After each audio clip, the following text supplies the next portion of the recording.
টানা ৩২ ঘণ্টা পার, কিন্তু পরিস্থিতি এখনো স্বাভাবিক হয়নি। উল্টো গুলশান লেকের পানির তীব্র স্রোতে ধসে পড়েছে গুলশান শাহজাদপুর সংযোগ সড়কের একাংশ।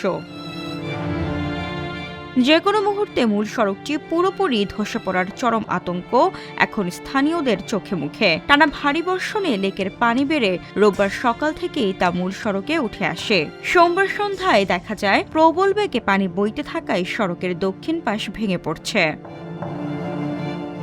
দুর্ঘটনা এড়াতে ঝুঁকিপূর্ণ অংশটি আটকে দিয়েছে ঢাকা উত্তর সিটি কর্পোরেশন। মাইকিং করে পথচারীদের সাবধানে পারাপারের অনুরোধ জানানো হচ্ছে। তবে পানি প্রবাহ না কমায় সড়কটি আরো বড় ক্ষতির মুখে পড়ার আশঙ্কা করা হচ্ছে। তাৎক্ষণিকভাবে রাস্তা রক্ষায় বড় কোনো পদক্ষেপ নিতে পারছে না ডিএনসিসি। তবে দীর্ঘমেয়াদী সমাধানের জন্য রাজুকের কাছে এখানে একটি কালভার্ট বা নান্দনিক ব্রিজ নির্মাণের প্রস্তাব দেওয়া হবে বলে জানিয়েছেন ডিএনসিসি প্রশাসক।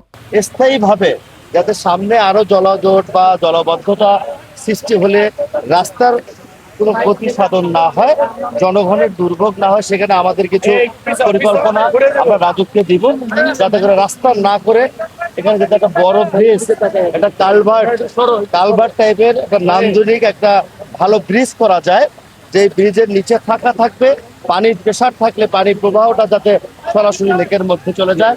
রাস্তার মধ্যে সেই পরিকল্পনা করে আমরা রাজুকের কাছে অলরেডি আমরা চিঠি দিব।